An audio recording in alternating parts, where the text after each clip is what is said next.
Greetings from Podcastville. The Church of What's Happening Now is brought to you by MeUndies, my favorite underwear in the whole wide world. MeUndies are the most comfortable and fun undies you and your significant other will ever own. They're made from the softest materials on earth. We're talking 3 times softer than cotton soft. Now, you want to look good with your little cheeky on Valentine's Day, right? Then check out the MeUndies matching pairs, a unique fun gift for you and your Valentine. They're the perfect balance of comfortable fit and exciting prints. Don't spend another Valentine's Day giving her the same old gift, chocolate, flowers, blah, blah, blah. You show up with some MeUndies, you drop your pants, and you show her your matching, and that's real love. Go to MeUndies.com right now and find the best match for your match. For starters, MeUndies has an exclusive day offer for you guys. If you purchase MeUndies matching pairs, you get 20% off and free shipping. Who's better than Uncle Joey? 20% off and free shipping to make your little date happier than all hell. Go to MeUndies.com right now and check it out. Number 2, listen, you're a couple of weeks away from Valentine's Day. The last 2 Valentine's Day, you ate chocolate by yourself. It's not your breath, it's not the look on your face, because love is love. It's not the odor of your armpits. Maybe your asshole just stinks so bad that it's creeping out of your sweatpants. Oh. You ever have an ass smell that bad? You ever been sitting there reading the paper on the train and you can smell your own ass? I've been there. I know you have, because you eat that hummus shit.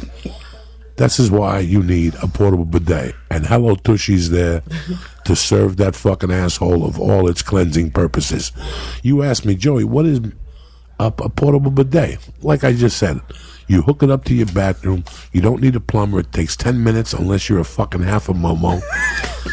And you know what? Your future is filled with an asshole that's fresh and clean at all hours of the day. Even if you go to the gym and you sweat up a little bit, you don't have time to jump in the shower, you sit on that bidet, you take that shit of death, and then you let that water hit your asshole. Tip-top magoo, you dip the nutsack in there to give it another once-over so the balance of the sweat doesn't hit your nutsack. You towel it dry with a MeUndies towel, not a MeUndies towel, a Hello Tushy towel, and you're ready to rock and roll. But for all this happen, for this fantasy to unfold, you got to go to HelloTushy.com right now. They've got bidets that come in all different colors. And they start at $69 with a 60-day money-back guarantee. Who's better than you? Lee and I have had one for years, and it's withstand the stinks of our asshole. You're a decent person. It'll withstand the stinks of your asshole. So go to HelloTushy.com right now and press in. Church. And get 10% off your bidet. Kick that motherfucking muley. It's a beautiful fucking day to be alive. Uncle Joey here with his main man, Quirin. Quirin. Quirin. Let's do Close Quirin. enough. Close enough. And my main man, the Christ killer, still recovering from Austin, Texas. Woo. The queso's been coming out of his asshole by the ounce the last 2 days.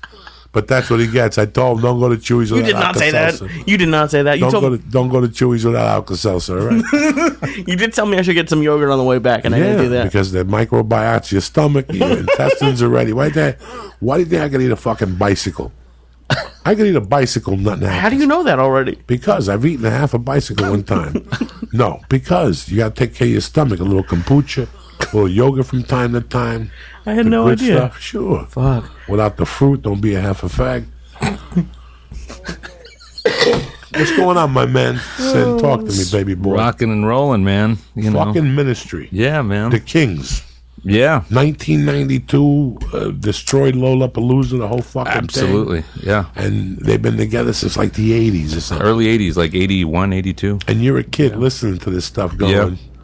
One day I was like, I was in high school, man, when I first heard ministry, and you know, I was always like, fuck, I wish I could be in a band like this. I wish I could be in a band like this. And it's fucking crazy how life happens, man, and how shit turns out. Now, when was the first time you joined the band? How old were you? I was, let's see, it was 2000, late 2005, so I was like 36. That's the first time you joined the band? Mm-hmm. Not the band, a band. Oh, no. Oh, a band? When A was band? the first Oh, time dude. you were involved with a band? 18. 18. Before that, I mean, little garage bands, but like the first band that like I actually played out like the Whiskey and shit like that, I was 18. Yeah. What was the name of that band? Rampage. No shit. Yeah, dude. This was 87, 88, something like that. In the fucking height of death on dude. the Sunset Strip. It's when, it was like, dude, there were more people on the Sunset Strip outside on the street than in the clubs. Like, it was just jam-packed, and you would see just all the cats from every band just out there flying, passing out flyers, because that's how you did it back then is, there was no internet. It was just like word of mouth, and you were out there flying, just handing flyers out, every Friday, Saturday night, the Sunset Strip from the Whiskey to Gazzari's, which was what the Key Club turned into. It was just jam-packed every weekend. Yeah. And what was it like during the week? Were there bands? There was still bands playing, yeah, but like the weekend was when it was fucking mayhem out there, man. I've been here for 20 years, and I bump into people from time to time. I don't remember their names, just interesting people in a building. Yeah. And you've asked them, like when I lived on Sunset, there was a chick that lived on the second floor. This is 98, and she had been there already for 20 years. So I asked her, I go, how was it? Because when we got there was hookers still on Sunset, right by Curson and 7-Eleven. There was still hookers. That hamburger stand that they made famous and in that movie Fast Times. What? No, All-American Pimp. Burger. Remember Oh yeah, that yeah, movie American Pimp? Yeah. The guy used to bring his hookers there, right there to the hamburger joint on Sunset. It's not even there no more, Lee. I don't even know where it used to be. What would he do with them at the hamburger place? Joint, right out on Sunset Boulevard, Yeah. in the fucking right in the open. 2 PM, 3 black chicks, an Asian chick, and a chubby white chick with blonde hair, right outside there. And he'd be sitting there eating fucking burgers all day, sending bitches out right from there. You know how many times I walked past that? I mean, the first 2 years I was here, it was open. No, it was there, but it wasn't open. That's what I meant to say.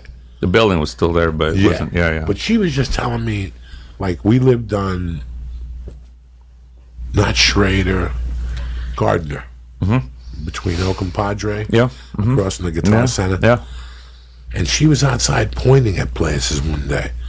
We were telling the story here that garage behind that place, Ralphie May lived there. And in that hallway, Matthew McConaughey rented garages, even after he was huge. Wow. Just to work on his cars, and Ralphie would torture him. She's like, that guy's a punk. Up the corner, if you go up the corner on Gardner, and you make that sharp right into those garages, she's like, garage number 4 is where Guns N' Roses lived. Some weird shit that they had in that. Yeah. And then she just started pointing out places. Faster Pussycat, this name, that name, who hung out there. In fact, that's right across from the Sunset Grill, where fucking Don Henley wrote the song with the Eagles. I don't know. Yeah. So it's such an interesting fucking neighborhood that I wish somebody did a 10-hour documentary on and showed from like what was happening in 77 to, I can't imagine. I'm in Jersey. I'm a fat fucking Jersey snorting coke. And Motley Crue had taken over the airwaves. Oh, yeah. I can't imagine what they were doing here. Yeah. Dude, in like 82, 83, when they were playing like the Whiskey and fucking Starwood and Gazzari's and shit like that. I mean, it was all those bands that became huge were local guys that were just in that Hollywood, LA scene, just all up and down Sunset Boulevard and shit like that. So it was crazy back then, man. And I caught the tail end of that. I wish I would have been there when I was like, in like 80, 81, when they were, doing that circuit. I caught like 83, 84 is when I started to go down to the Sunset Strip when I was like, 13, 14 years old and shit. But I mean, I got to see a lot of those fucking bands. It ended up being fucking rock stars, fucking Motley, Guns N' Roses. Dude, I remember being in like junior high, maybe early high school, and talking to my friends, and it's like, oh, who's playing this weekend? It'd be like, Guns N' Roses at the fucking Troubadour again. Like, it was almost like a oh, whatever, we already saw him. Like, you know, what else is happening? Like, that's how fucking crazy it was. And you look back on it now and you're like, holy shit, like we were seeing these fucking, like, you know, guys that turned into legends back then. Their first album was already out? No, it wasn't out yet, man. 84, no. Wasn't out yet. No. Wasn't out yet. They were on the, who was big then? Like, Motley was huge. Motley's first record was already out. Faster Pussycat, weren't they from? They were a little after that. They were local guys in that during that era. But yeah, I used to see Fast Pussycat at the Country Club and the Troubadour and the Whiskey and all that shit. Yeah. I saw Poison. I saw all of those LA bands, man. Like I remember being at a fucking signing, like for Poison, because some girl that I was dating at the time was big into them, and I went with her to the signing, and it was like 80, I don't know, dude, 83, 84, something like that, and it was when they had just gotten signed, so I got to see all those cats, you know. It was crazy, man. I mean, to think back now, and it's so different now. A lot of those clubs aren't even there. Like the Coconut Teaser, which is the club that we used to play at. We used to play at all the time. That was on Laurel Canyon. Right on Crescent Heights and Sunset. Heights and Hudson. Right on the corner. Right when you made right on coming down Laurel Canyon. It's right on the right. I did comedy there. Yeah, really. Sure, you had to go there like on Tuesday nights. Yeah. And do 5 minutes, and they'd fucking dude. throw shit at you. That was one of the clubs that I got like signed out of, like my first band. I got a record deal, like we were playing like the Teaser and shit like that, and it was, now this is like when the new metal thing started happening, and we would play with like bands like System of a Down, Cold Chamber, Static X, all those new metal bands, and we got signed at the tail end of that. Korn. We were like the last, I always joke, we were like the last fucking band to get signed from that scene. And this is Rampage? No, this is now a band called Society One. Society One. Yeah, this is now like in the late 90s. This is like 97, 98. And how long did you lurk with them for? About 6 years. And then you bumped into Al. We had the same booking agent. So my band, my old band Society One, had the same booking agent as Ministry, and we had a mutual friend, this guy Paul Raven, who was a bass player in a band called Killing Joke. So he knew Al, and he's the one. Those two guys kind of introduced me to Al, like in 2003 or something like that. And they were like, you know, if you need a guitar player, call Sin. And I remember meeting Al, and he's like, yeah, I'm gonna call you. I need a guitar player. And like 2 years later, he fucking calls me and he's like, hey, I need a guitar player for his other band called the Revolting Cocks. And this is like 2005 now. And so I came in to the Revolting Cocks as just a guitar player. And it was the Revolting Cocks and Ministry going on tour in 2006. So you guys were opening for Ministry. Correct. Basically. Yeah. And Al was doing double duty because he was singing for Revco, for Revolting Cocks and Ministry.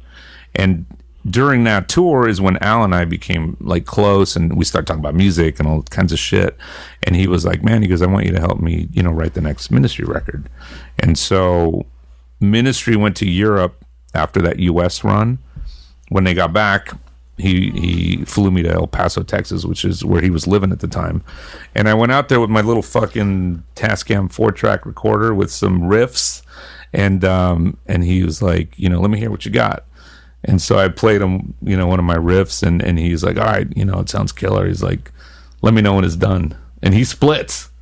So I'm in the fucking studio with this engineer that I just met, and I just fucking finished this tune and called him when it was ready, and that's how that record happened, this record called The Last Sucker. And I ended up writing like half of that record with him. And I was honestly just like hoping one of my riffs would end up on a fucking Ministry record. That's all I was like really hoping for, and ended up doing like half that album with him. And that was 2006, and been here ever since. Now you can't fucking get rid of me. 11 years. Yeah. And this is a band that spans what, 3 decades? Yeah. That is just. So are you one of the newer members? I'm considered one of the newer members, even though I've been with him since 2006. Right. But I've been with him, me and the keyboardist, JB, John Bechtel, have been with him the longest. That's so, great. Yeah. Like we've had, it sort of turned into like a Spinal Tap with drummers. And, you know, we've had a bunch of drummers and we've had different bass players and shit like that. But JB and I have been with him now since 2006. as you seen when you came in, you saw the old circus. Yeah, fuck yeah. That somebody gave me. We were talking about how in the 70s and 80s you didn't have the internet, so you had to buy Circus, and there was another one, Hit Parader. Hit Parader, because I'm not a big Rolling Stone guy. Rolling Stone me either. was more for Me either. foo-foo type people. Yeah. I've always liked music. I've always loved music. I love the A's, B's, and C's of it. I love the promotion, the smoke, the glitter. I like who shouldn't have glitter. Like I'm one of those guys. But the thing that's always intrigued me the most has been the writing process. The writing process on music is something that I can never even fathom. I have a hard time writing a stupid fucking joke. Never mind. But see, over the years, from the documentaries that have been out and stuff like that, you learn how things get put together. You go away for 6 months and come back with riffs, and you send them to the drummer, who writes the lyrics, and then he sends them back to you. And it's this process. But then you go into the studio, and something else gets added in there by coincidence, and it's just like comedy is in a way. It's taking 2 or 3 variables, figuring them out for what they are, putting them together, and then at the end, they all come out the same flavor kind of. I mean, it's just, music is always, like I said, I would have gone the musician route, but I was such a fucking hell on wheels. I would have sold my guitar 8 times. And when the cops are looking for you, it's tough to have a guitar. Tough to have a guitar, and be on the run. It's tough for a getaway with the guitar. Yeah. Man, look out with a guitar. That's it. He's got a guitar. Yeah. No, I hear you though. And I that's one of the things that interests me the most is not only the live, the performance part of it, which I love. Like that's just one of the ultimate highs for me is the performance, but I get the same rush from creating music and from knowing, okay, I'm going to write a song or we need to do an album or something, right? And it's like, at the beginning of that day, you have nothing written. There's nothing in front of you, right? And by the end of that day, you know that you're going to have like a blueprint of something. And it's something that I wish like there was like a formula or there was something that I could say to people, do this, this, this, and this, and you're going to write a song. I don't know what that is. Nobody really knows. I don't know. You got the Gene Perret book yet? Did you get it in the mail? I did, yeah. I'm excited. Did you look through it? I haven't yet. No, it just came. When you first look through it, it's going to look like Chinese. Really? You might as well get a Chinese book and call me up and go, Joey, go fuck yourself and hang up. Because it's drills. It's a lot of chitty chatty. When you look to write, you read as much as you can about writing. And then one day you come to the conclusion that you could just read so much, it's just fucking time to write. Just write. Just shut the fuck up and write. Just that's what you're doing. I want you to give me a schedule for the week, and from 8 to 10 you got to write. Then from 10 to 12 you're going to do jumping jacks. Then from 12 to 1 you're going to fuck the wife. Then from 1 to 5 you're going to write again. You know what I'm saying? Yeah. Like I finally realized after 15 years that you have to put writing, whether it's music, comedy, it's always in blocks, like musicians is something else. You guys, studio time's expensive. You ain't got time to fuck around. Yeah. Once you get in there, it's all the marbles in. You got 6 weeks, and the record label's paying for this, and at the end it comes out of your hide. So I was actually I was wondering, because with comedy, comedians will try out bits and they evolve over time. Am I wrong, or do songs, are they just out when they're out? Like, you don't really get to workshop them at all. No, I mean that's an interesting point. We really don't get to sort of, use a crowd as guinea pigs. 'Cause, I mean, in the sense that we write a song, and then it goes on a record, or we perform it, and at that point we kind of see if people are digging it or not. But by that point in time, the song's already done. It's already written. It's already recorded. It's already whatever. So we kind of just gets put out there.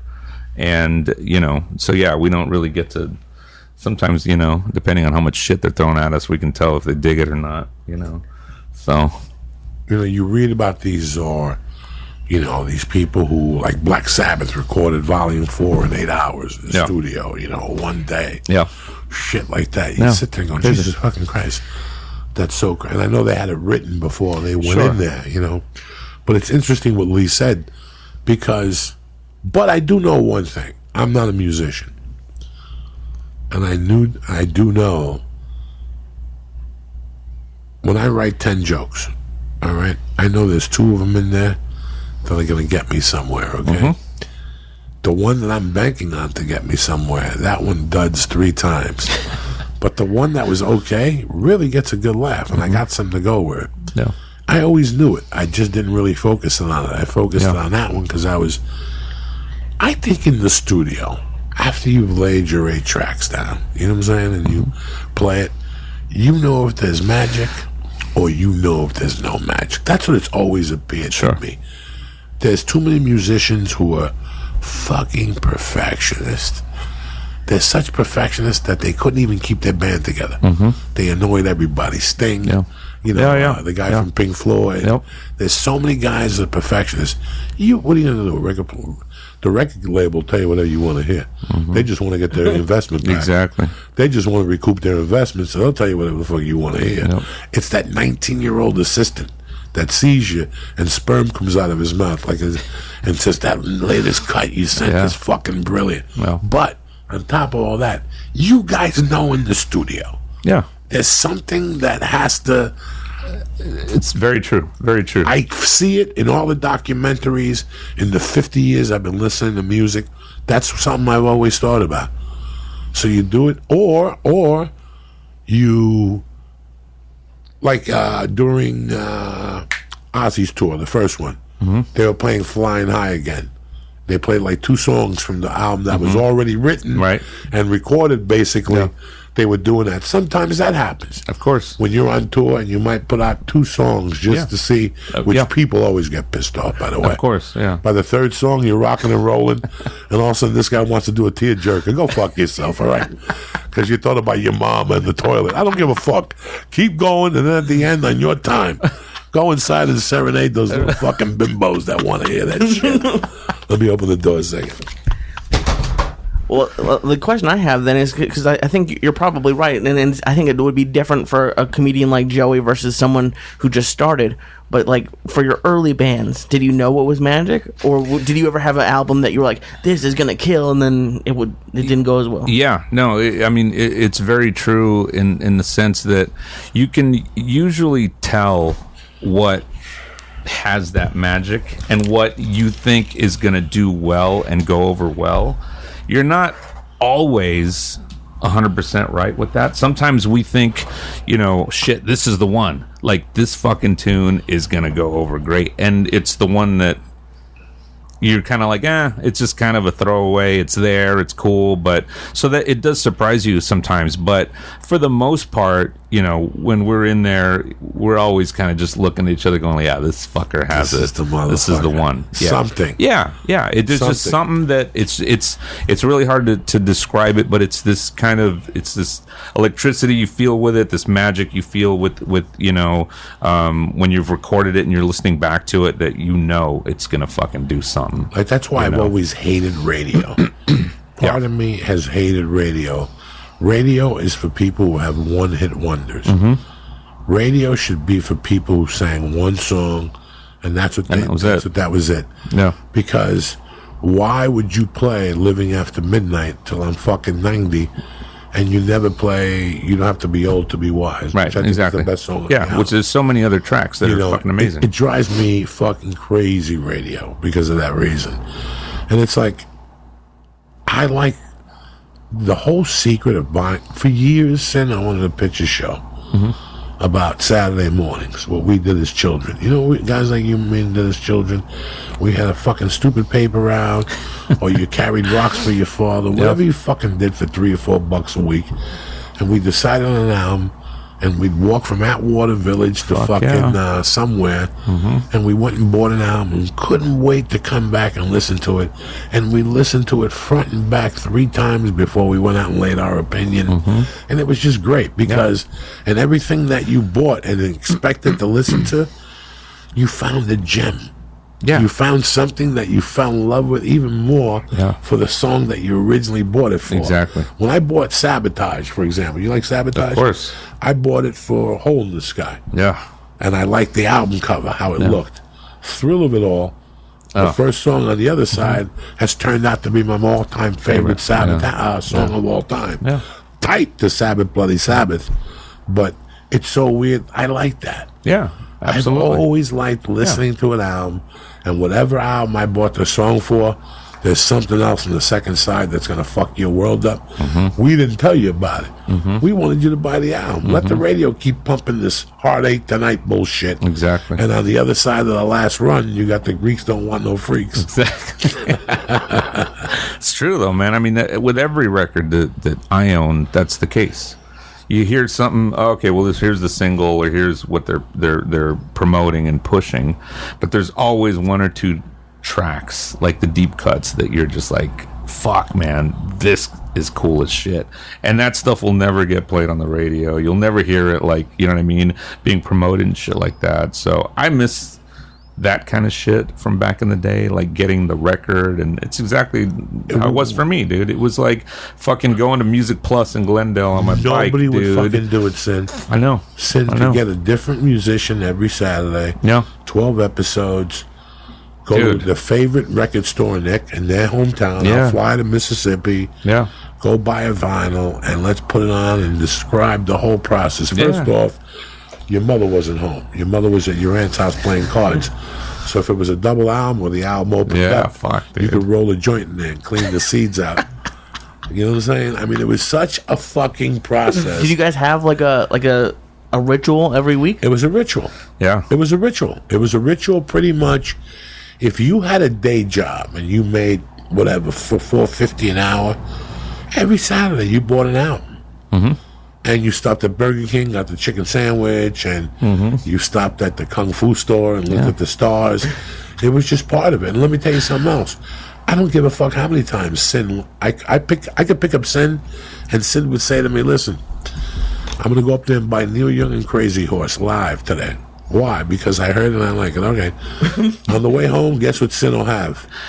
Judas Priest, Sin After Sin. Because when you went there, something about the album covers grabbed you. So it was a fucking beautiful process that this country has really... All right, I like iTunes too. I like the idea of Sin calling me and saying, listen to this jam, and me going on my phone and pressing 3 buttons. But that's not what it's all about. I still, when I'm bored, do you know I go to Atomic? You like Atomic? Of course. Over there? Fuck yeah. It's not Amoeba. Yeah. But it's cool as shit because it makes you work. Yeah. You have to look through everything. Dude, you're going through the albums like the old days. You're going through the albums, man. This is reminding me of going to a video store. Like that was my thing when I was a kid. That's the generation. I just went to it in Austin, and did anyone ever have like a rental place for albums? That would have been awesome for kids to go and try a new place out. No, these fucking savages would have ripped the album apart. Dude, you realize I used to go through the fucking trash bin at Music Plus in Glendale just to get the fucking the album cutouts that they would throw away. Like, that's how hardcore I was into records and albums and just staring at them. And you remember reading every fucking thing on those things, dude. You know, I look at these albums that I have behind me, and sometimes I buy the album just to show people how lucky we were, what we got to read. You know, I mean, some of them still have the original sleeves, and some of them don't. But the sleeve was your thing for the day. Like, this is an album that I never forgot. This was, I think, one of the most brilliant albums in the packaging. Where the fuck is it here? God damn it. Boom, boom. Dude. Okay, Led Zeppelin, In Through the Outdoor. Final album. Came in a fucking bag. I know. Pearl Jam did that too, Joey. Yeah. But 29,000 fucking years later, okay? You bought the album, okay? In Through the Outdoor. It came in a bag, okay? This is a special edition one. No big fucking deal. But it shows a guy at a bar. Tremendous picture. Does it say anything about Led Zeppelin on there? Yeah. All for the imagination. Say anything about Led Zeppelin on there? All for the imagination. Say anything about Led Zeppelin on there? Dude. Say anything Led Zeppelin on there? All for the imagination. They put as much time into the album cover as they did the music sometimes. But here's where it got beautiful. It got beautiful. Well, somebody took it out of here. It got beautiful because the original sleeve to this album cover was a sleeve that was projected to be his last night. John Bonham's last night. Do you remember? If you took a wet sponge and you sponged it on the album, all the colors came out. Yeah. Who does that? No. Who designed these? Was it the band? Did they have an art designer at the label? Who had these? Whoever was the fucking genius in those days. Yeah. I buy a CD of Ministry now. I open it up. It's a page, the songs. They thank the dog. And that's it. That's all I get. I mean, how many, like, did they... I would love to know, like, the percentage of, like, let's say 15 years ago, you used to print 50,000 CDs. Now, is it 10,000? Like, oh, yeah. Like, I would love to see how many, like, because you probably don't even print that many CDs anymore. Dude, I mean, a band like Ministry, which was like a platinum selling act back in the day, you know, in the 90s. Now, it's like we're lucky if we sell fucking 50,000. And that's downloads? 50,000 downloads? Yeah, I mean, 'cause we don't sell records anymore, dude. People steal our shit. Like, I mean, even before the record's out, people already have our shit everywhere. How? It's, you know, it's a slippery slope there. It's usually goes to the people that are manufacturing this, that are all thieves, and they steal the shit, and they just start. And a lot of it starts happening in Russia, is where we've seen a lot of it start. Like, that's where most of the bootlegs start from. And it just starts to spread from there. And, dude, we don't sell fucking shit anymore, dude. I mean, back in the day, this is a band that would sell 1 million fucking, you know, albums. Now it's like fucking not even nowhere near that. What was the big song? Jesus Built My Hot Rod. Built My Hot Just Rod. One Fix. Yeah. I mean, that album, Psalm 69, huge. That was during the whole Lollapalooza 92 era. 92 era. Yeah. You guys were like the fucking... You were the blueprint for like Rob Zombie shit like that. I felt like Rob Zombie, 9 Inch Nails, Look at fucking this Manson, shit. all that shit. Look at this shit. No, dude, I know. They put effort into their... It was all part of the whole experience of getting a record, man. It was all of this stuff, dude. Can you believe this? Yeah. A fucking poster. This is when you did the acid and you forgot it was in there later. Is that the original poster or no? Probably. Yeah. Oh my god. These are reissues. Okay. But that's what it was. Just the fact that they give you all these things, it gave you something. Yeah. It gave you something. It connected you a little bit more with what the fuck you were doing. Yeah. You know, I remember Van Halen buying 1980, one of those albums, not 84, and they would thank the Hiltons. Mm-hmm. Like, all you guys would thank the hotel chain. So I knew when you came to town, that's where you were fucking staying. Exactly. It was the fucking craziest thing. They would thank the Hilton, and pictures of the tour. Covers were interesting. I remember when I shot The Longest Shot. They sent me a DVD, 20 of them, to give away to friends and shit. You opened it up and it was a page. There was a guy there every day with 22 fucking cameras taking pictures. What they do with those fucking pictures? What they do with those fucking pictures? No. Nothing. Nothing. Put them on the thing. Show them to people. Yeah. Give the people a little something extra. Make it interesting, man. Make it like an experience how it used to be, dude. That was like, I mean, you know, when I was a kid and I would, like, the record that got me into playing rock was Kiss Alive, was the first Kiss live record. I was 6 years old. My older cousin, who was like 11 at the time, brought it over.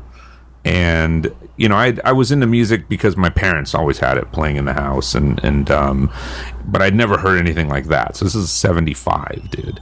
And so he brings it over and he shows it to me, and I'm like, I remember asking him if they were superheroes because I was looking at the fucking cover, and he goes, they're a fucking rock band, check it out. And so he drops a needle on the record. First song, Deuce, comes on, and dude, and I'm looking now, it's a double live album with the booklet, with all their live pictures and shit. Yeah. And literally, man, my life just completely turned upside down at that moment, and I was like, fuck, dude. Like, I still get chills just I talking still about remember it, those dude. pictures in that. Dude, and I remember telling my cousin, I was like, what's that? Who's that? And he's like, oh, that's Ace. That's the lead guitar player. And I was like, That's what I'm going to do, man. At 6 years old, I told him that because of that whole experience of that record, hearing the music, looking at those fucking visuals, just reading everything. I was completely just engulfed in that. I would come home when I had that album, and I hung out with this family that they were a great family, and the youngest kid was my friend, and he had the album, and I would listen to it at my house first while I was eating, like an after-school sandwich, and then I'd go play, and then we'd go back to his house, and we put it on in the attic, and we do the air guitar. Of course, yeah. The whole fucking thing, you know. And it was funny. I told Eddie Bravo, for years, Eddie Bravo would talk to me about Kiss, and I would kind of shun him off, and he didn't understand why. And what happened was, this kid and me, we had Kiss Alive, and the one after that, I Want You, I Want You. Rock and Roll Over? Rock and Roll Over. Mm-hmm. Was that the order? Yes. Right. I remember we bought those two together. Like, that's what we did on Saturday. Yeah. You know, it was, in those days, you had to hide the album on the way home because you didn't want your older brothers or your friends to. So, it was funny. I loved Rock and Roll Over, but I really liked Kiss Alive. And that was it. You put Kiss Alive on, and you would scroll through the pictures. Oh, man. Just fucking great pictures of Ace Frehley on the guitar. Dude. Like, I can't even describe the word cool. Like, you can't even go, well, he looked cool. No, he looked like a fucking guitar player. Like, with the makeup and how he was standing.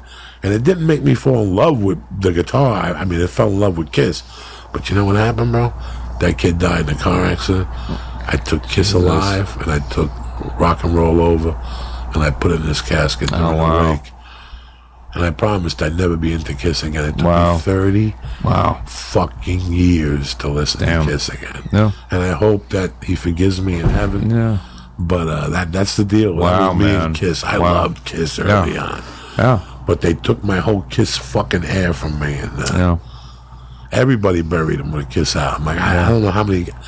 Kiss probably had 3 albums at that time, 78, 4. Yeah, they'd had 3 before the live record. Before so 3 live, and then So that's why I was never into Kiss. But I still remember those pictures and how dark they were. Man, the photography was fucking amazing.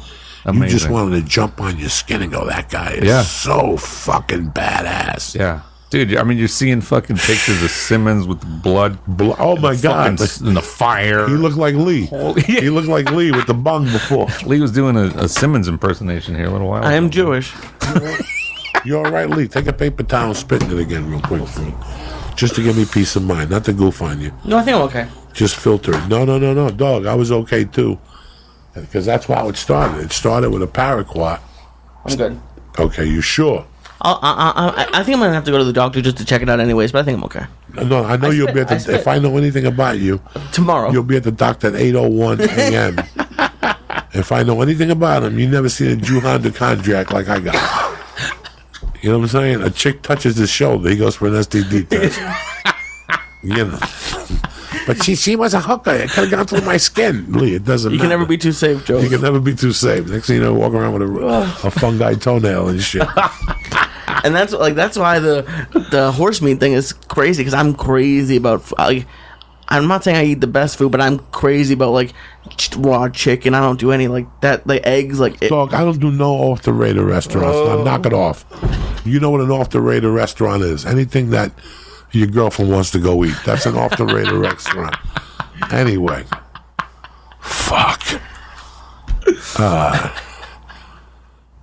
The Gene Simmons. No. Just the whole album thing. I miss it now, and that's why when I got the record player for Christmas, my home is Amoeba. Mm-hmm. But who's got the time? Yeah, I know. Who's got the time to go to Amoeba? Because it's 4 hours for Uncle Joey. Fuck yeah. Because you find 20 things you want, then you find 10 things that you really want, and now you're walking around with 30 pounds of albums deciding which 10 you're going to put back, and you still drop the 800. Oh, fuck yeah. Every time I go to Amoeba, I drop 300. I don't know. 300. Yeah. So you're like magicians. Bam. 300 every time I go to Amoeba. And you got to stand online, and you got to get tortured, and it's still 300. So if you were single, you'd take a couple edibles and spend your entire day there? Because I've been there and I see the professionals come in and they zip through the things. You have to have time. To go to Amoeba, I gotta. You don't know how many times I go to Amoeba with no glasses on, and I'm happy. Like I forgot my glasses. Thank God. I'll get the assistant asking if he's got it. The assistant and a Riverdirty. Get the fuck out of here. Because if not, dog, I'll sit there with the fucking things. I used to live 3 blocks from Amoeba, and I found shit on Amoeba. Oh, dude, that's a process there, man. It's a process. Yeah. But I'll tell you what the type of shit I found. Yeah. I went looking on eBay. And the cheapest, this is after the kid's mother has stepped on the album. They lit the cover on fire. 2 songs were missing. They wanted $100 for the album. Oh. I went to Amoeba and I got the DVD for the small $9.99. Wow. I wanted the vinyl. Yeah. You're not going to find the vinyl for less than fucking $10,000. Yeah. So, it's shit like that. Yeah. That's what I'm talking about. Okay, you wanted the vinyl, Joey, you're a traitor. No. I wanted to hear the fucking music. That's what I wanted to hear. Dude, I still have my parents' vinyl from the 60s, man. Like I have my dad's old Animals records and Stones, like original pressings, Just man. amazing. Yeah. It was a different gauge. Yeah. Before, I think maybe 78, I would say. the gauge on an album was different. Let me tell you something. You could put it in the sun all day. Oh, yeah. And that motherfucker didn't melt. Yeah. All of a sudden, one day, leave an album in the car for one day, you got a Frisbee. Yeah. You got a fucking little Frisbee. It's true, man. Those old records are like They're thick solid. as his fucking table. Thick as a fucking. That's how you know. Yeah. That's how I know, because the gauge. Yeah. Or maybe it does to me. Maybe I don't know what I'm talking about. The No, gauge it's true. Feels a little They're thicker. super thick on the old ones, man, and it's a lot lighter on the newer ones. Do you ever think about what would have happened if you had kept all those records, Joey? Like the money they'd be worth? Or no? I gave them to somebody. I gave them to somebody who I'm still in contact with. Oh, Jesus. And part of me always wants to say, you don't listen to that shit no more. You got kids now. But the other part of me says, how can I do something like that? Yeah. How can I do something like that? She's going through something heavy right now. And her and I weren't dating. We never dated. We were just music friends. Yeah. I shoplifted all those albums anyway. I used to go to Pathmark. So it's pure profit. If there was 200 albums in there, I clipped 100 of them. Oh, my God. The other 100 I legitimately sweat for, because it was, you guys didn't see, everybody got fucked in the ass, because I got fucked in the ass we had all things. They were pushing all 3 things on us still. The 8-track, the cassette, and the fucking album. At the same time? At the same time. The 8-track was getting absolved, but the cassette was still coming on strong with the album. So, you could buy a cassette for your car, but that wasn't the same as having the experience. Yeah. That's the fucking experience. That's why right now I really don't give a fuck if Netflix gives me a special anymore. I really don't. Because I'm going to put on the experience on an album. I'd rather put it on vinyl. Rather give them the inside pictures, lyrics. The whole bit, man. A fucking tattoo. There was a band who gave you a tattoo. Dude, Kiss did that. Kiss did that, Kiss see? did that. Cheech and Chong gave you a rolling paper. Everybody took care of you in those days. Well, now, I miss that. Yeah. I don't mind. And you know how much albums were at that time? $6.99 for a fucking album. I paid $6. Yeah. If you bought an album, like let's say you went to Sam Goody, Glendale Music. Yep. What was the one on Sunset Strip? Tower. Power. Yeah, you paid this $5.99 plus tax. But if you went to like a place that was down the block from you, some hippie ran it. He just had it so he could smoke dope and sell records. He charged you $7.50. Give him the $7.50. What do I give a fuck? He's trying to make a living. He'd even play the album for you. Oh, yeah. I had one of those guys. They put it on. They'd Absolutely. put it on for you. Yeah. Yeah. So could you damage, because with CDs, you can scratch them. Tapes, the tape can come out.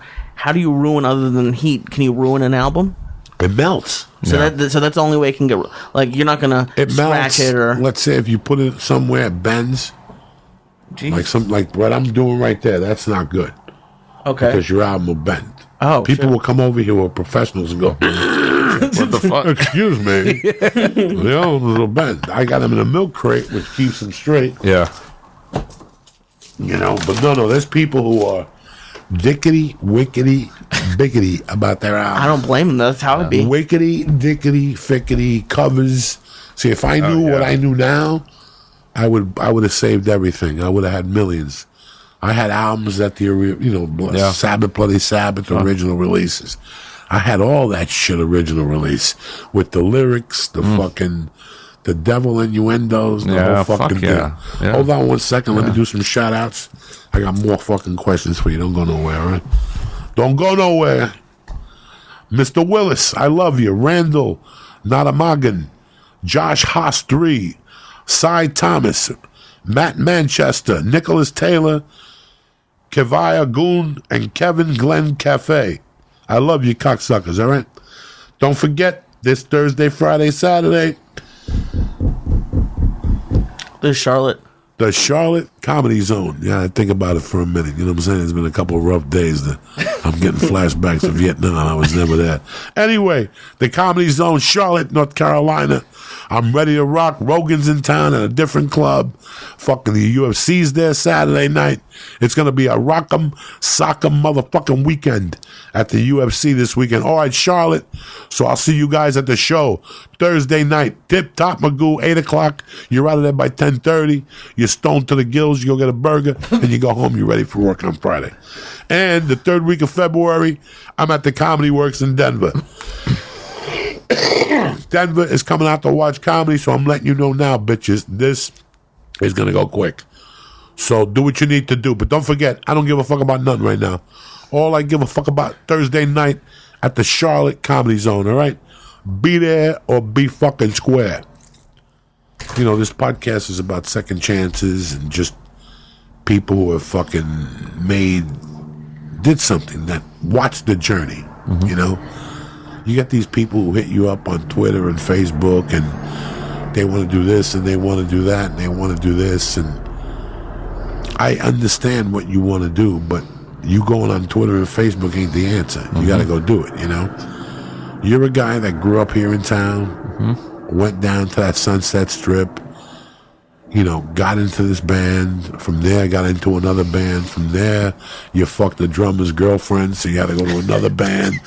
From there, you know what I'm saying? The life of a musician is really beautiful. Yeah. You know, I'd like to sit all these professional musicians like yourself down and start from day one. Like I was in the band. I was in the band. We lip synced. We synced Michael Jackson. But here's the problem. I was good, the drummer was good, and the guitar player was good. The bassist had the electrical equipment. He was terrible, but he was the bassist. So one day we had to fire him, take everything.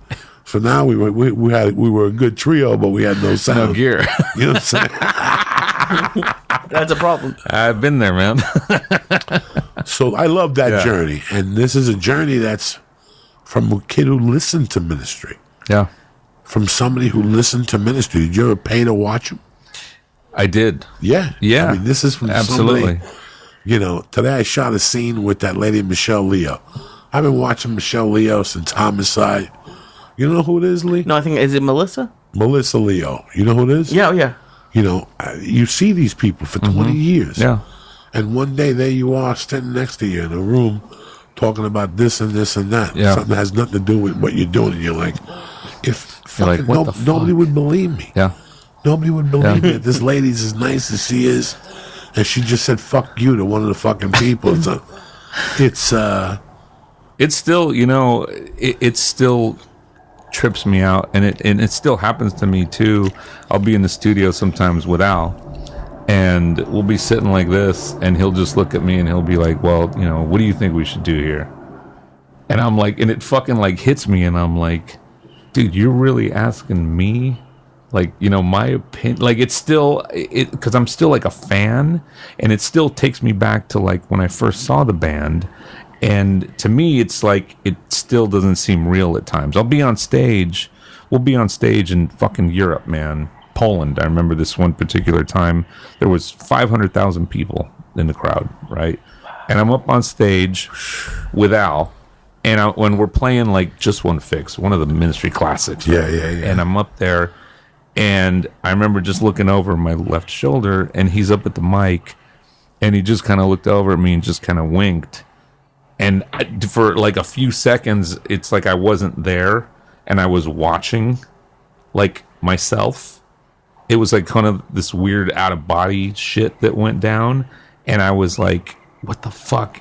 Is this really like me? Like, am I really fucking doing this? And then it just kind of felt like I just landed back in my body again, because it was just so weird to be up there with like one of my heroes doing it. Like I'm in the fucking band. Like it's still weird to this day. Sometimes it's like I don't really believe it. I'm doing it obviously, but it's still fucking trippy, man. It would freak me out more if I didn't know what you were talking about. Yeah, you know what it's like, man. But think about a guy like me that at one time I was in a cell next to a guy. You know, I was in a cell next to a guy watching stupid movies. You know, and then on Sundays I'd watch football and stupid movies and one day I'm standing next to Michael Irvin doing the best damn sports show. Dude. You know, talking to him about nothing, wanting to tell him. Then next thing you know, I'm on stage in Vegas with Tim Allen for a whole fucking weekend talking to Tim Allen. And finally, the last day, I got to tell him, hey, man, you were the final push. When I found out you got locked up, it made me really want to go out there. He goes, that, you know, it's I tell people to wait for the miracle to happen. It's such a fucking... Like, how long were you out there fucking kicking doors down? Dude, from the time I was 18 till... I mean, I slugged it out for about 12, 15 years in the Hollywood scene, dude. Just being a Just local... here. Just here, dude. Session musician, shit like that? Everything. Everything, dude. Everything. And it was like... Dude, I mean, there was no school for this. It was just the love of music that carried me. How'd you pay your bills?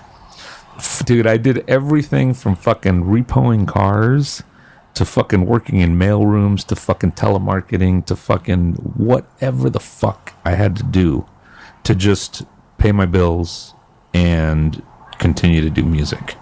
Like, I graduated high school, but I didn't go to college. Like, my parents split when I was about 13.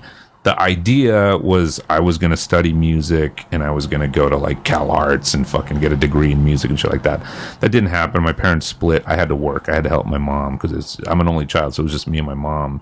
So I had to like help her, and I knew that college just wasn't in the, you know, it just wasn't going to happen for me. Yeah. So I was like, I need to work. I want to do music, but I need to help my mom. So I always did whatever the fuck I had to do, man, job-wise. Like, I didn't give a fuck. And you know, I had to keep this dream alive of doing music. And I always knew, and it may sound weird to say, but I always knew something was going to happen.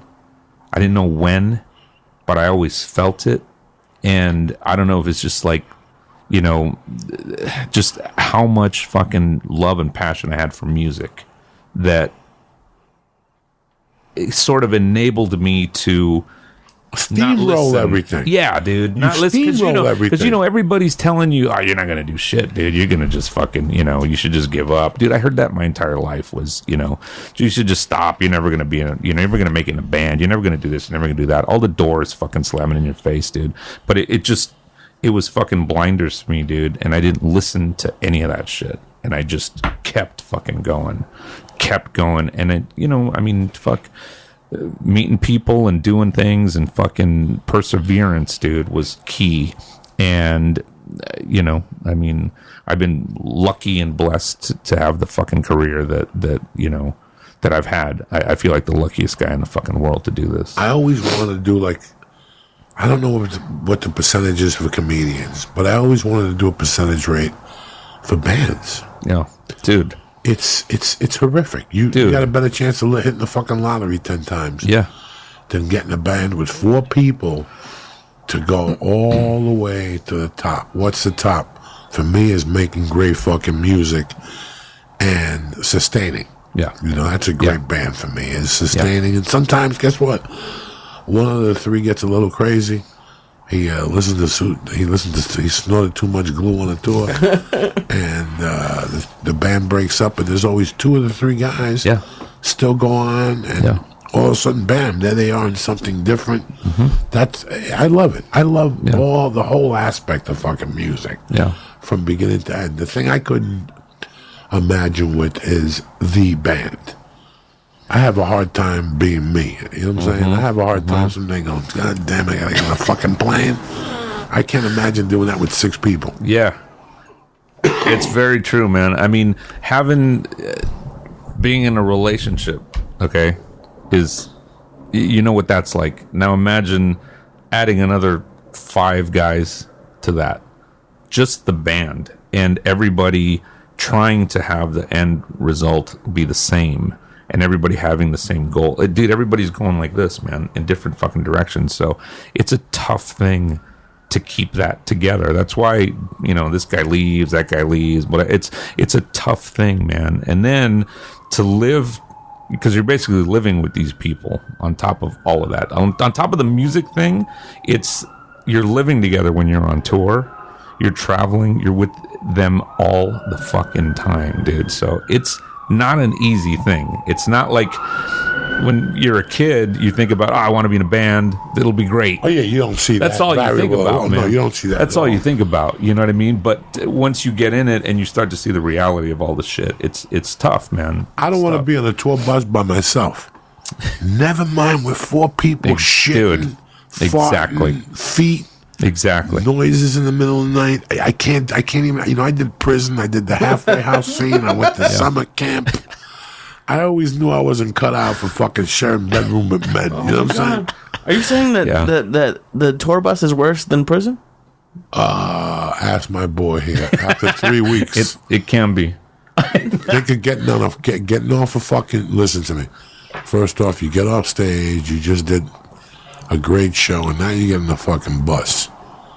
All right, that drives all fucking night. You're in the back. You might have a few beers. You might go in your little thing, pull the curtains.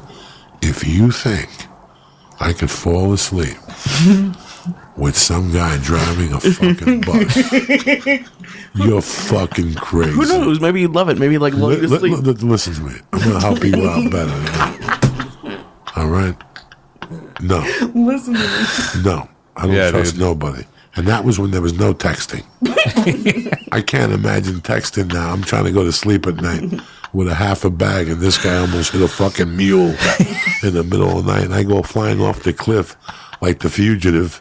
What's that movie with fucking Harrison Ford? Harrison Ford. Yeah. Fuck you. I don't ever want to be in a bus. You want to take me from here to down the corner? Let's go. Jitty up. But that bus shit at night, that's brutal. You stop every couple of days for a hotel room and for a good night's sleep. Not now. Maybe when I was 21 and I was doing blow and you gave me fucking Cosby pills so I wouldn't think about the bus driver all night. Do you ever get scared on planes, though? Like, there was just... I get scared on everything, Lee. Why do you think I eat 20 stars before I go on a plane? Did I not give you a fucking edible before one on the plane the other day? 5:30 in the morning? 5:30 in the morning, both ways. That's so I could fucking... I can prepare you for La Muerte. You know what I'm saying? What's a morte? That. The fuck? Jesus. Yeah. I've been lucky in that I've never been freaked out by flying and shit like that. No, I don't get freaked out by flying. But that being said, I had one flight we did going from where were we going from Australia to like South Africa or some shit.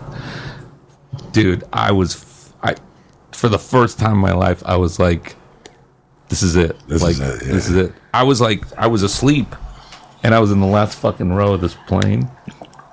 And what woke me up was my head banging against the fucking side, dude. And dude, it's a big ass plane, dude. And it just starts fucking going all over the fucking place, dude. And I'm like, okay, it's turbulence, whatever. But this did not feel like any turbulence I'd ever felt before. I honestly thought we were just doomed. And women started crying, throwing up.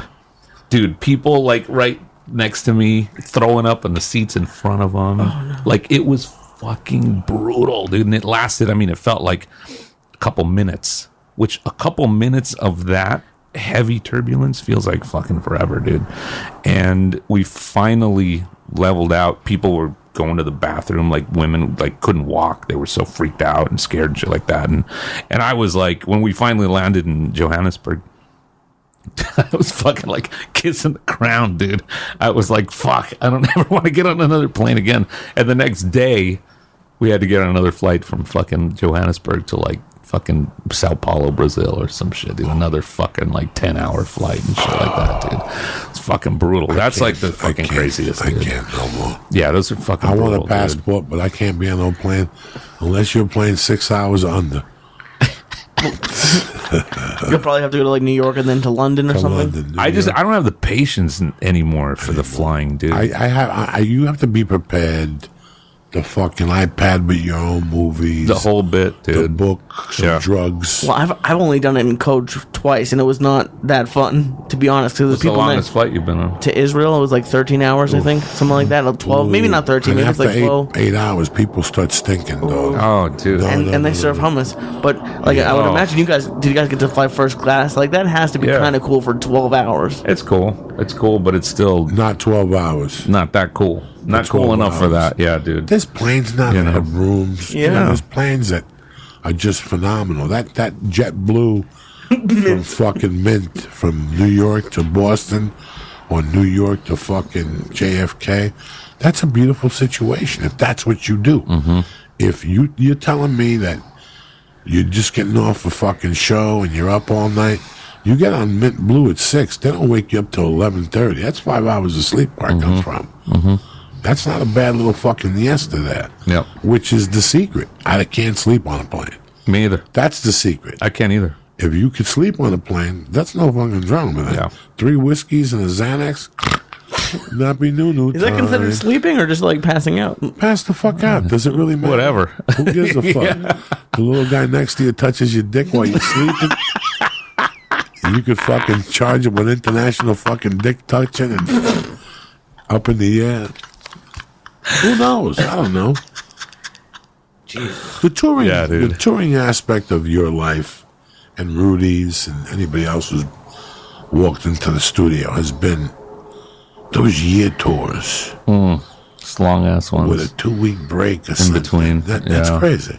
Those are brutal, dude. That's crazy. Yeah. That second week, you're like, I don't want to go. Yeah. You really start contemplating quitting the band. How much money you have in the bank? What's owed to you? You do. How long can you live? You're like, I gotta go do this shit again with these lunatics. Yeah. So you don't even get to spend the night in a hotel most nights.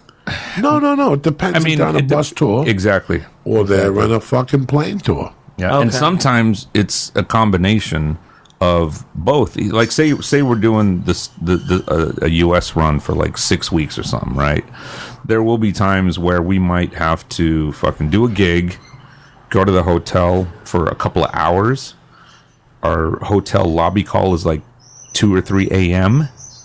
to take us to the airport to fly completely across the country to do a gig that night, to get back on a plane to go back to where we just came from. And it just depends on the routing of the tour. So there's shit where we're on a bus, but we have to break it up with flights in between and shit like that. And you're not sleeping. I mean, you're fucking, dude, you just did a fucking gig, and then you go back to your hotel just to grab your shit, basically. Yeah. And then to go to the airport and go through all that bullshit, the security and all that shit. And then you're flying, and I can't sleep on a fucking flight, so I'm like awake for like 4 or 5 hours, and then get up, do sound check, do interviews, do meet and greet, do the gig, and then do it again that night, and then go fucking fly back again. And people have no idea the work. They really don't. No, they really don't know the work that happens when you get there, and they don't appreciate the work that happens before you get there. The last year more than ever. You get Facebooks and you get Twitters, and people tell you their stories, and people are real interesting. But once every 10 days, you got this guy that thinks that this is a fucking duck walk. Mm-hmm. I love those people. Oh, dude. That's a vacation. I love those people.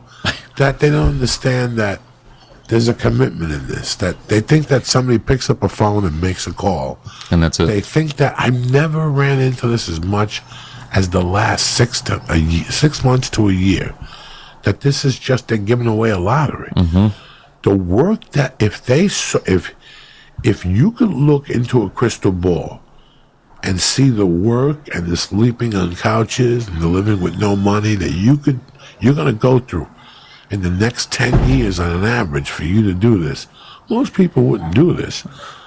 what makes you overpay. Now, when you get into something like Sen did, you know what you got yourself into. So it's the passion of it. I love these people that just think that they're just going to stroll up here with their good looks and gale manners and fucking do what the fuck. It took years. Fuck yeah. It takes years to get good at something. And then it takes another year, a couple of years to learn how to navigate in that world. And then it takes 2 more years to learn how to put the navigation and the talent together.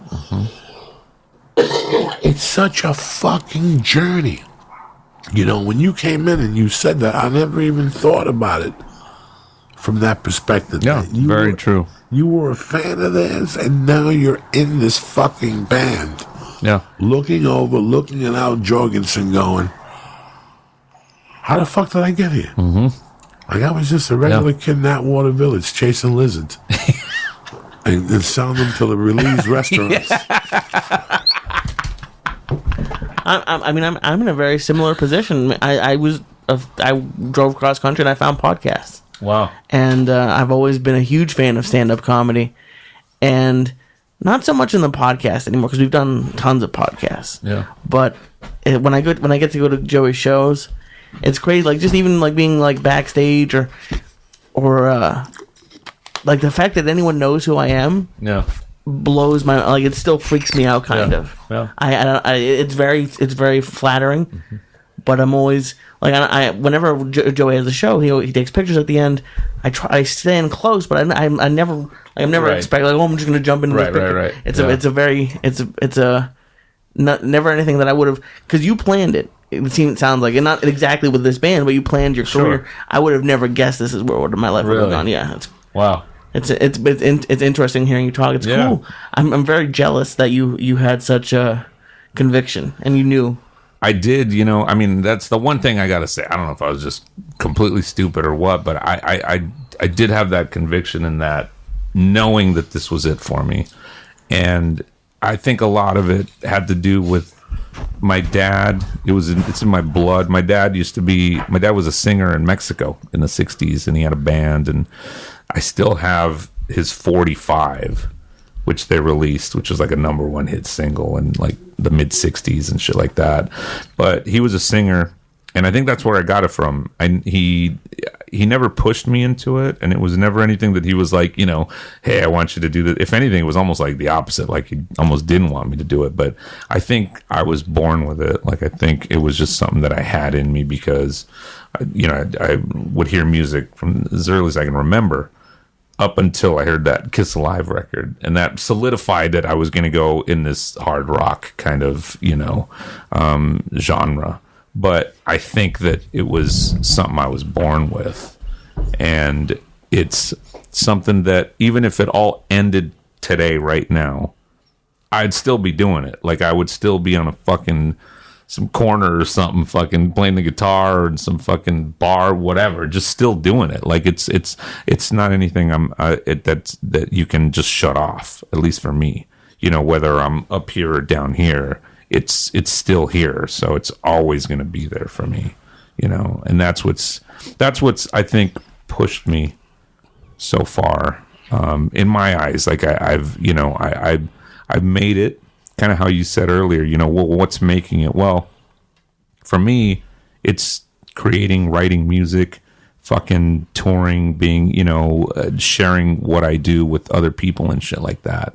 To me, that's making it. Like, it on my terms, I made it. Everything else that's happened, the fucking Grammy nominations, the fucking this and that, like, dude, that's icing on the cake. That's shit that you never think about. You know what I mean? Like, I never did. I'm a kid from East LA, dude. Never in a million years would I fucking think, oh, you're gonna be you're gonna be hanging out with Tony Bennett at the fucking Grammys, talking, shooting the shit with him, and dude, it's just shit that you never think. You ever look at people and go, this motherfucker knew I was from East LA, and I ate tamales from the garbage can. Will he still talk to me? Did you? Oh, dude, I always say that to myself. dude. Always. When All the families time. come up to me, like Lee was saying, a lot of All the people time. bring their families. Like, Yeah. I know. They bring their moms. And I'm like, if your mom knew What the- that I robbed a little cancer kid chain box one time from a Carvel store, would they still be hugging me? Yeah. No, I do think that, man. All these victims of the art that you did Yeah. to get the music and pain to talk about on stage, or whatever Yeah. the fuck whatever drives us to do.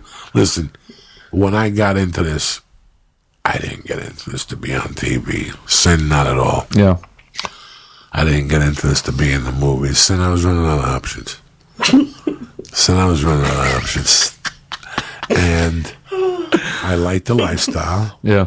and I understood what they were doing. Make people laugh. I do that for free. Yeah. I do it on the corners every day. I actually think I get the front 8 balls because I come to your house, tell you I need money. You'd say no. Next thing you know, I get you laughing. Next thing you know, you're like, all right. I can't give you an 8 ball, but I give you a gram and a half. And I got you with laughter. It's the same thing. Yeah. I didn't know what laughter felt like to people. And a lot of times I have to remember to laugh, and I really appreciate it. Like now, Yeah. the first 10 or 12 years of comedy, I forgot what laughter was. So when people would talk to me about it, I didn't understand what they were saying. I was going through a divorce. I lost a fucking child through a divorce. I didn't get to talk to her. But now I genuinely like to laugh. And it reminds myself what I do to people. Yeah. And that is better than the money, better than anything. Like, I don't give a fuck about it. I never did. I don't want a Mercedes. I want a fucking Subaru hatchback. Right. Whether I got $10 or $2,000, I got a Subaru hatchback, bro. Yeah. That's just the way it is. Yeah. They give me the most value for my dollar. I work hard for my dollar. Plain and simple. You follow me? But that's what this was for me. And I've been realizing lately that I'm in it for 25 years that the fucking journey, the journey has been so fucking mind-boggling. Like, the only regret I had is that I didn't put a computer chip in my brain and a camera to establish all the thoughts and all the different things, because there's so much you forget. Yeah. Maybe because you want to tuck away, but Sure. Yeah. No, that's the journey, I think, is one of the most beautiful things, man, that a lot of people don't know, don't appreciate, and don't get, and will never get. And it's what got you to where you're at right now, man. The twists and turns, and the you thinking, okay, well, I'm going to try this or I'm going to try that, and it not going the way you thought. But then this other thing happened, and that I always find interesting when I talk to people, and like when I love watching documentaries on shit where they really talk about that kind of shit and what, you know, the different avenues that they had to take to get to where they're at.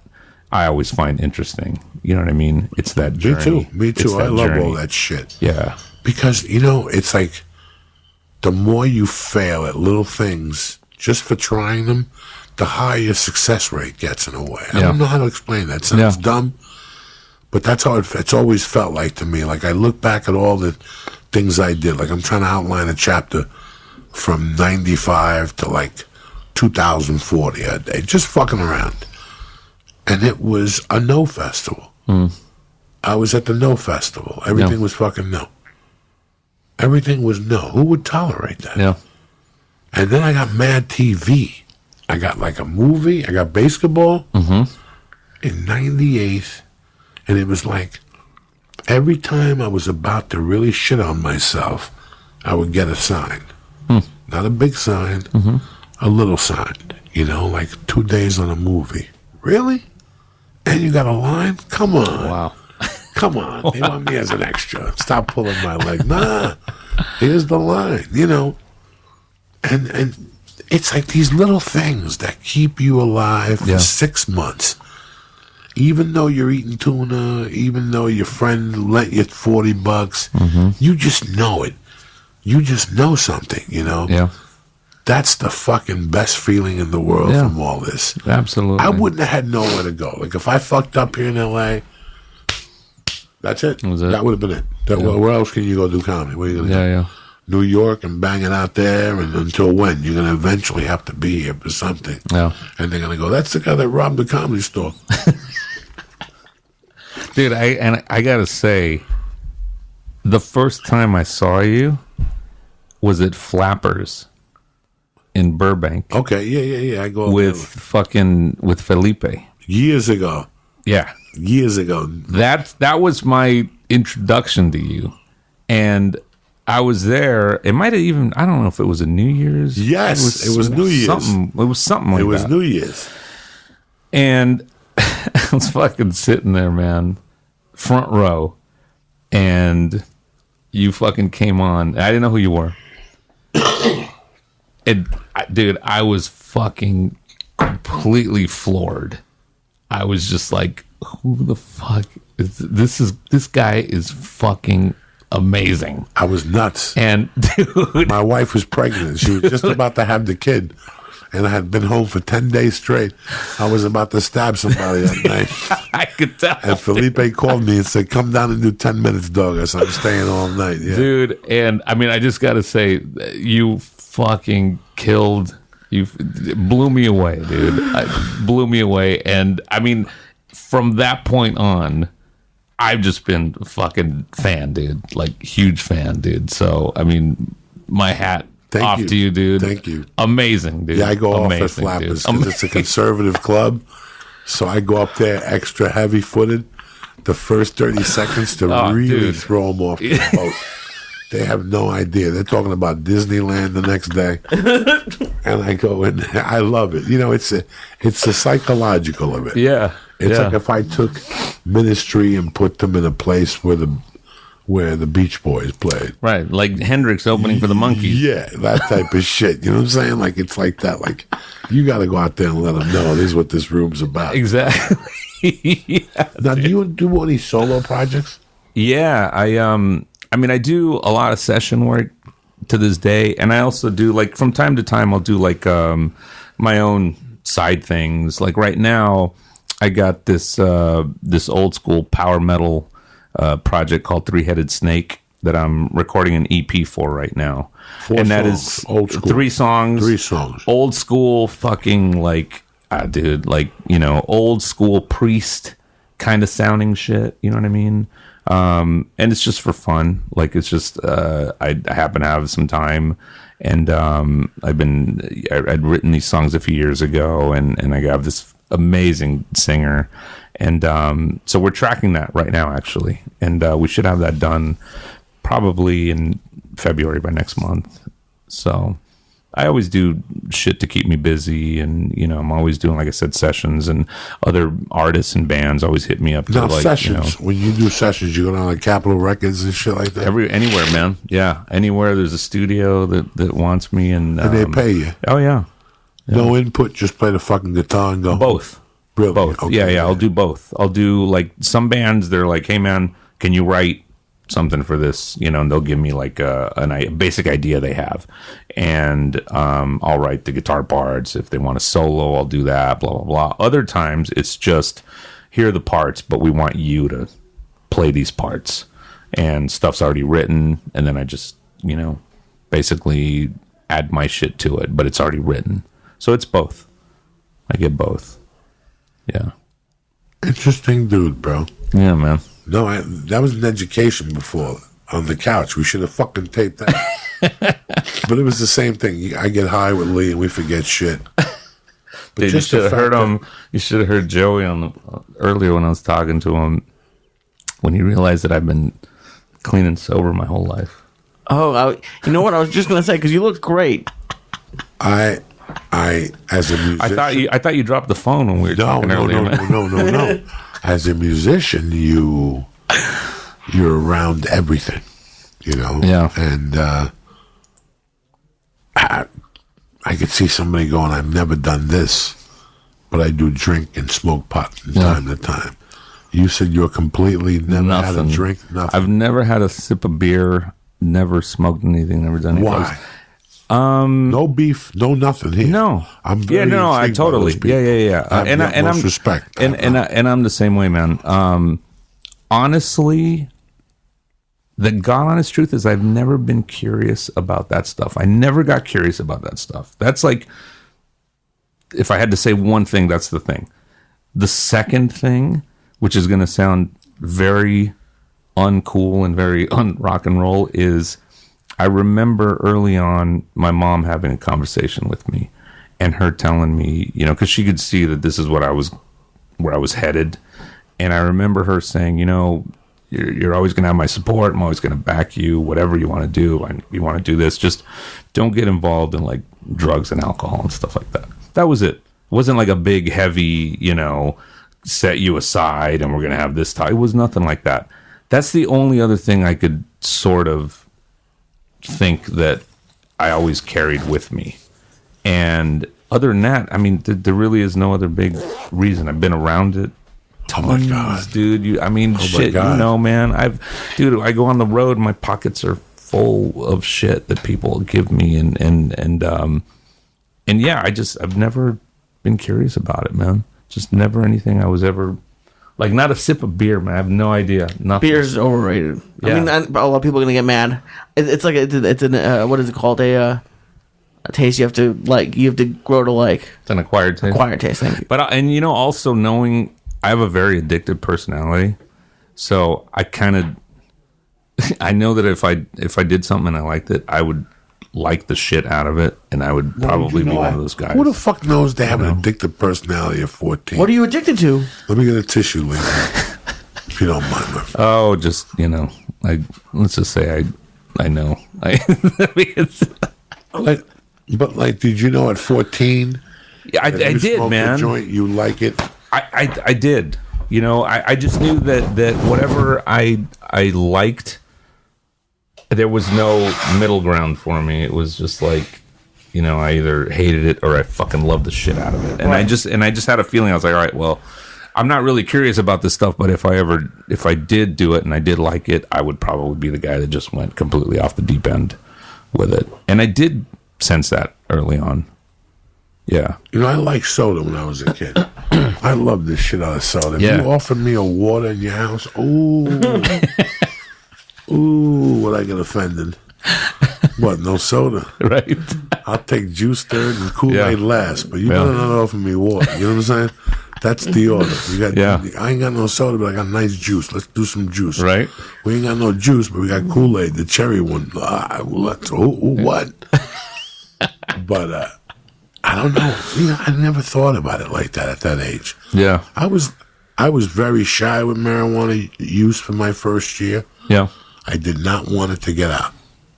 I was very, especially around my martial art friends. I did not want them to know I did any type of marijuana. Yeah.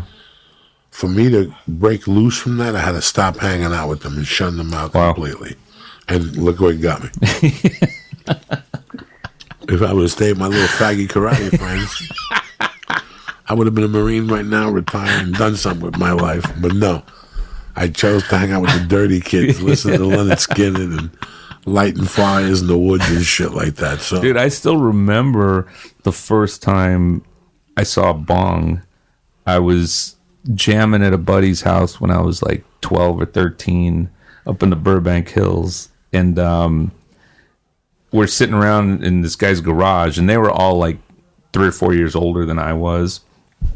And we were just fucking playing like Priest covers or whatever the fuck we were playing. And all of a sudden, the drummer, it was his house, he stops and he's like, all right, we're going to take a break. And we all just kind of sat down. And I remember them breaking out this fucking bong that like lit up, like had a light and shit like that. And I remember just sitting there and I was going, what the fuck is that? Like, I didn't even know what the fuck it was, dude. And fucking like they're like passing this shit around, and I was like, what the fuck? And I remember it got to me, and I just like passed it to the next guy. But like I remember that shit, dude, and I not knowing what the fuck. what was the first time you saw cocaine or heroin? How old was I? Yeah. Probably 18. Shooting it in front of you? Snorting. Okay. Yeah. I saw shooting probably early 20s. And it traumatizes you, doesn't it? Oh, dude, that was Jesus fucking brutal, Christ. dude. Fucking Jesus brutal. Christ. Brutal, dude. Yeah. I saw that shit as like a child, like running up a flight of stairs to call for a friend. And you get to the third floor and there'd be a guy with his head down. No. with the needle in his arm asleep. Yeah. And you got to walk past this guy. Fucking horrendous. Yeah.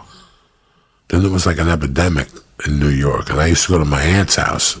Soraya, the lady I told the story about in Comedy Central, there was always a guy shooting in her hallway. I mean, he was like a flower. Like, you know, when you walk into a building, there's a plant on the floor. Yeah. Always there. He was always there with the rubber around his arm, and he would be pushing it in. And I would look at him for like a split second, because that shit makes me faint. And I just run up the stairs. It was fucking horrible, horrible. Yeah. I can't imagine being a young kid and not, like, I was around it as a kid. I knew in a chit chat. Yeah. But to see it, for somebody to whip it out in front of you one time, you're like, what the fuck are you doing? It's fucking brutal, man. I mean, I've seen, dude, every fucking thing you can imagine. I mean, been around it, been in rooms, guys that I used to play with, and, you know, just everywhere, dude. It was always around me, always. I think I know maybe like 2 or 3 guys in the music scene that have never touched anything like at all. Other than that, everyone has, and I mean that's cool. Like I'm not like you're never going to judge anybody. Yeah, it's weird the extreme that you go to. Yeah, listen, if it wasn't for heroin, we would have no Alice in Chains. Exactly. Yeah. Thank God for H. You know, they gave us Alice in Chains and shit. You know, Dirt is brilliant. Dirt is a fucking masterpiece. The one before that, Jars. What is it? What was it? Yeah, something Jars. I don't remember. They're masterpieces, and these guys were fucking drooling all Great over records, themselves. I know. Losing teeth and shit. Are you fucking crazy, Lee? Losing teeth. Why does heroin make you lose teeth? I don't know. Maybe you forget to brush your teeth. I have no fucking idea, but I'm just saying. It just happens, man. Once a tooth goes, I think it's time to fucking change your perspective and shit. Oh my god. What was like the other musicians' response to this? Like how much grief did you get early on? You know, not as much as you would think. That's pretty cool, actually. Yeah, it was weird. I don't know if it was just because they saw the conviction in me, and it was never an issue. I never really got like any shit for it. Like people just early on be like, "Oh, you don't do this, oh, whatever." Like it was just that was it. It was never like, you know, I never got any real bullshit for it. And I mean, and with Ministry, I mean, Al, you know, no secret, he did everything, man. I mean, he was, you know, on heroin, and I mean, he hit the rock bottom before he cleaned up. And yeah, I mean, we talk about that shit sometimes. He's one of those dudes, Al Jorgensen, that nobody talks about. Mm-hmm. But he's been there, back, there, and back already. Yeah. You know, that guy, to sit him down, it would take you 10 years to pick his fucking brain and what he knows. He had hits. He knows what it is to fucking... And be at the very top and at the very bottom. Top, and he knows what to be at the very bottom. And you know what? Yeah. He's never stopped. Mm-mm. And you have to look at that and go, wow, that counts for something in my fucking book. Absolutely, man. I don't know about your book, Absolutely. But that counts for something in my book. Fuck yeah. You know, all these bands now that are coming back to play, whatever it is, whatever they're coming back, just the fact that they're coming back, they're given the opportunity. You know, what are you doing? What are you doing at the end? What are you doing when you're 66? Mm-hmm. Mm-hmm. What are you doing when you're 64? You look as good as you do. You could still move around on stage, or at least for 2 hours. You can do this shit and take your tongue out. Yeah. And, you know, you can't do it every night. Mm-hmm. Can't do it 4 nights a week. But you can still pop out 2 of those. Yeah. You have the opportunity. You're 66. Yeah. You go back on the bread diet. You dye your hair. You get a young girlfriend. You give her a deuce a week to get the old scum out of your nutsack, to get that nutsack working like it used to when you were 40. That's all you need. You go to fucking CVS, you get some Nugenics. It only costs $200 a week. What's that? It only costs $200 a week to have the girl over? No, you find yourself a Harvey Weinstein leftover. Somebody who's on the shit list and they're willing to do whatever they need to do to make the small 300. And they come over 4 days and polish your knob. You're 69, you practice.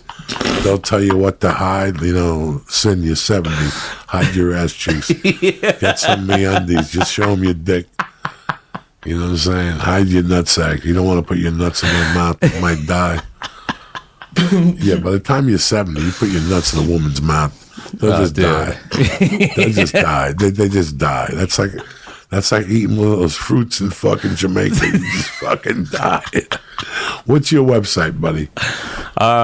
Quirin.com is the website. What can I find there? You got everything, tour dates. Yeah, everything, tour dates, everything that we're doing. You're a very ministry-wise, interesting fucking dude, bro. Thank you, man. From the I heart, appreciate very that. interesting. And I appreciate that. I like this whole East LA thing. That how you guys. What's your relationship with war? You see Dude, these guys? of course, dude. Jesus Christ, of course, I would have dude. died many times, dude. Man, Many these times. motherfuckers used to walk around here like nothing. Dude, they were right? they were like a gang, dude.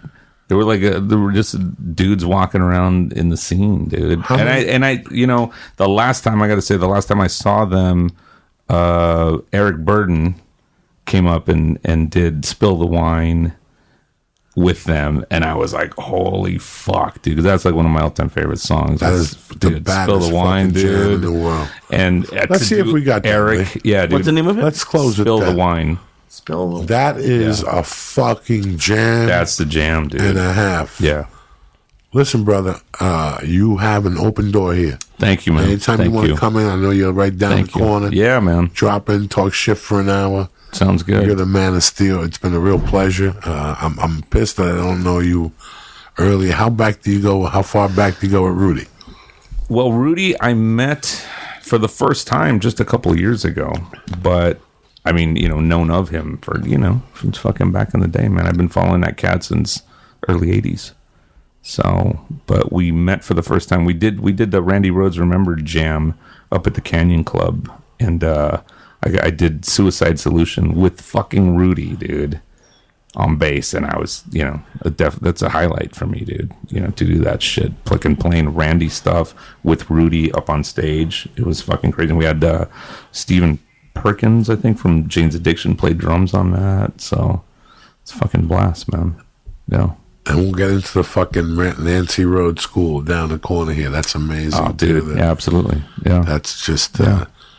I heard his mom had a guitar school in Burbank. Dolores, yeah. Burbank? Yeah. It was actually Burbank, North Hollywood, right in the border. But she lived, Randy was from Burbank, went to John Muir Junior High, which is the same junior high I went to. And I remember I used to go to my old, the junior high library and look up the old yearbooks to see pictures of Randy in there while I was like going to that same school and shit. So I was a big Randy Rhoads fan. You know, I was a big Sabbath fan. Ozzy left. God knew what was going to happen. And I was in the Village, and I saw the EP, the first EP, 4 songs, and I was done. Yeah, I was done. Yeah. He had taken Eddie Van Halen and stepped on him. Absolutely. It's like he just stepped on Eddie. Yeah. It was a whole different. It was a whole different fucking genre. Yeah, dude. We'll get into that next time. For sure, man. Un placer. Anytime you want to come on. Igualmente. You know my number here. Hold on 1 second. Let me just do 2 things here, and we'll get out of here the decent way. Number 1, it's a new year. And your chance is in fucking 2 weeks. You got Valentine's Day. You want to look good with your significant other this Valentine's Day, right? Then check out MeUndies matching pairs. Are you kidding me? Or what? I know for a fact Lee's going to have his matching pair so him and Mama could look at each other and giggle and do all that fun stuff. Because it's a fun gift for you and for your Valentine. They're the perfect balance of comfortable fit and exciting prints. Don't spend another Valentine's Day giving that same old gift. I'm going to take her to some wing store and give her a stat. No! Check out MeUndies.com and find the best match for your match. MeUndies are the most comfortable, fun undies you and your significant other will ever own. They're made from the softest materials on earth. We're talking 3 times softer than cotton. That type of stuff. This Valentine's Day, get your partner a gift that's for both of you. Order by February 5th at 10 a.m. for free standard shipping, so your gift arrives on time. You want to have it right there when she gets home. You throw some petals on the floor. No rose. We're cheap people. We put like poison ivy. Right, you put some poison ivy on the floor. You put a candle and you put MeUndies on, and you already got your MeUndies on. Who's Who's more romantic than you? Nobody. That's why you got to go to MeUndies right now. Beside all that fun, they got 100% satisfaction guarantee. MeUndies guarantee that you and your significant other will love your matching pairs, or your money is back. Jesus is back. So what Uncle Joey's going to do for you is this, so you hit a home run on Valentine's Day. MeUndies has an exclusive Valentine's Day for my family here. For any first-time purchases, when you purchase MeUndies matching pairs, we're going to give you 20% off, and free shipping. Who's better than Uncle Joey? Nobody. Go to MeUndies.com right now. You're going to love them. They offer 100% satisfaction guarantee, and if you don't love your first pair, you get your money back, all right? It's a no-brainer. Get 20% off matching undies for you and that beautiful significant other of yours, all right? And 100% money back guarantee. What are you waiting for? You're sitting there looking at me. Order by February 5th for free standard shipping. Go to MeUndies.com and code Joey. MeUndies.com/Joey and get 20% off your matching pair and free shipping and the guarantee. That's MeUndies.com/Joey. Now, what are you gonna do? You're gonna go home? You're gonna put the underwear on and surprise, or no? First off, you're not an animal, you take a shower. But let's say you are an animal, she likes the odors of your neck and your armpit. But you wanted to suck the pipe without having a bad look on her face. And you want to lick your balls freely. You know when you open your legs like that, like a savage, and they tongue that fucking muffler to death. If you want that, you got to go to HelloTushy.com right now.